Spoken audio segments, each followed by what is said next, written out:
I know what you're thinking. Where's the layout gone? And I guess I have a bit of explaining to do. So without further ado, let's get into it.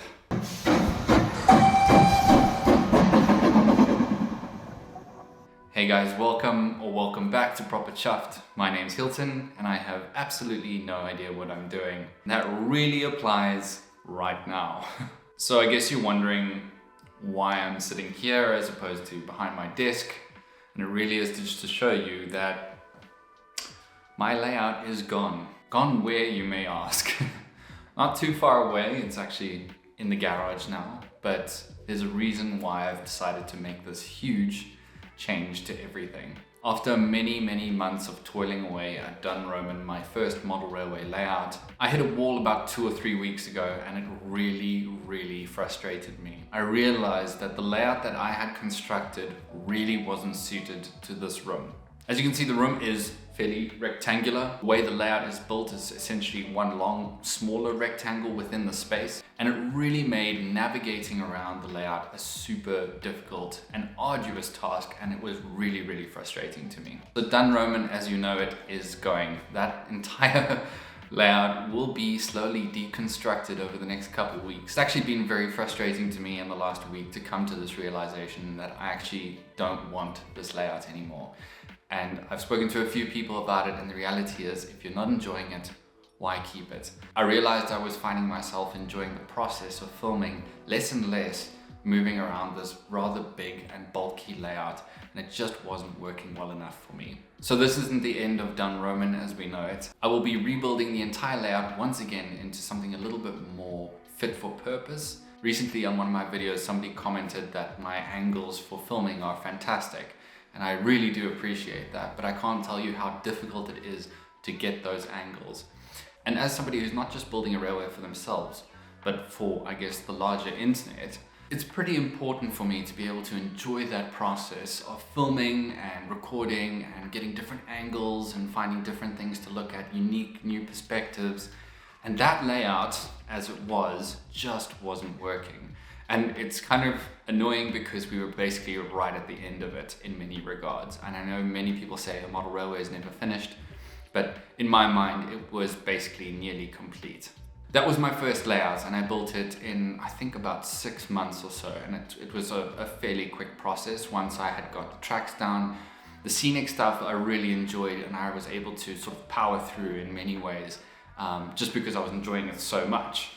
And there were a couple small little things that I needed to add to it in the end, which I have sort of held back from doing now, including the whiskey distillery, which I do have, and it looks absolutely magnificent. I will save it for its own video at some point though, however. But the reality was I just wasn't going to enjoy it anymore. And I found myself coming down into this room to do these recordings and being more than a little bit frustrated with that process. And it's so important for me to want to enjoy that process. So I've made the hard decision and decided to knock it all down.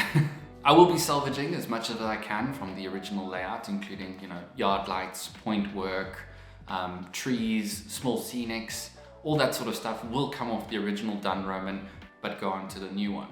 So what is the plan for the new Dunroman? Well, it's in progress and I'm excited to share it with you soon. And I think this time around, having learned so much, I think what I'm going to try and do is a little bit more of a step-by-step process of how I build that layout. So I'm looking forward to sharing that with you guys. In short though, I will be utilizing the most of this space here. The problem with the previous layout is because it was such a big rectangular layout, navigating around it was so difficult, and I found myself needing a lot more space to, get my tripods in, get my lighting in, get all the things that you would essentially need to record into that area. And it was becoming very cumbersome and annoying. So the new Dunroman will be built against this wall and it will be a dog bone type layout. Now, for those of you unfamiliar with a dog bone layout, that usually comprises of a long sort of middle section and then 2 wider ends on each side. That's a bit suggestive, isn't it? 2 wider sort of curves on each side so that you can loop it around. Now, I want to still keep that sort of almost classic railway track sort of experience or model railway experience and still be able to loop trains around and let them run. So it's not going to be an end-to-end, so to speak. The idea will be fixing a lot more of the issues I had with the scenics, especially around the West Highlands. And a lot of people commented that, you know, for a West Highland layout, the original Dunroman wasn't quite accurate because it was a double line and at times a triple line. That doesn't bother me too much, but I really did want to actually capture the essence of what the West Highlands were. And a single line makes a lot more sense to me. It also is just a lot more sort of easy on the eye when you've got a single engine and train running down on a Highland line. It just looks absolutely fantastic. So that's kind of the direction I want to go in with the new one. Not to say there's only going to be one line, there will actually be a second sort of hidden line placed somewhere on the layout, but I'm still kind of working out the plans for that, and I'm excited to share them with you guys very, very soon. So stick around and you'll be seeing something very soon. So what happens in the interim, you may ask, because obviously I think a lot of my content is sort of overviews of locomotives. Well, I'll still be doing them, but probably to a much lesser degree. I still do have the original Dunroman in the garage now, and it does run without any issues. However, the lighting there is really not fantastic. So I'm gonna test it out, see if it works. If it doesn't, I'll probably be putting my overview videos on the back burner for a little bit. And I'll be shifting towards more closer, sort of almost intimate weathering videos where I go through the current stock I have and begin weathering them. It's something that I've been wanting to do for a really long time, and I'm quite excited to finally get going with that.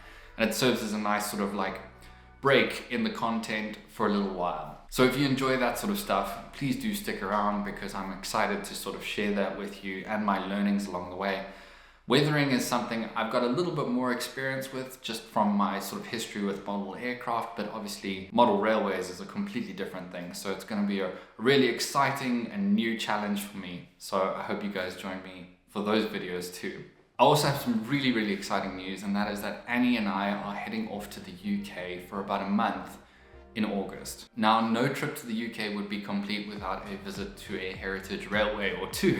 So I'm really happy to say we're going to be visiting the North Yorkshire Moors Railway, which is super exciting. It's one of those railways I've always dreamed of visiting, so I'm absolutely over the moon to finally see NYMR up close, and we're staying there for about 3 days or so. So if you're in the area around that time, and I will drop some dates, I'd love to meet you. I know that's a bit of a weird call out, but honestly, if I could meet some of my viewers, that would be super, super cool. The other thing we're doing is taking the Jacobites all the way from Fort William to Mallaig, and I'm really, really looking forward to that because that is essentially what my entire layout has been all about, the West Highland line. So it'll be great to have that real inspiration in person and then be able to come back and actually work on Dunroman version 2. Chasing the unicorn. Also, you may have noticed I'm wearing this. I'm quite excited to say that I do have a little bit of merch coming along soon. I've got a couple samples that I've picked up, and I'll be announcing that very, very soon. I don't want you guys to feel like you're compelled to support me in any way, but it certainly is a cool little collection of merch that I've decided to add to sort of bolster things up and help the brand a little bit more. I thought would be really cool, and they, in my opinion, are very cool designs. So I'm looking forward to sharing those with you guys very soon too. So yeah, just a quick update video for you guys. I know it's a bit of an odd one, but yeah, it's a bit odd to be sitting in this sort of empty room, but the reality is times change, ideas change, and especially for my channel, I feel like it's a necessity for me to enjoy what I'm doing more than ever, just to actually get on and rebuild the entire thing and make it a lot more sort of user-friendly for me and hopefully for you to enjoy it too. Until I see you guys next time, thanks for watching this short little update. I really do appreciate it. Keep your engines fired and stay on track. All the best.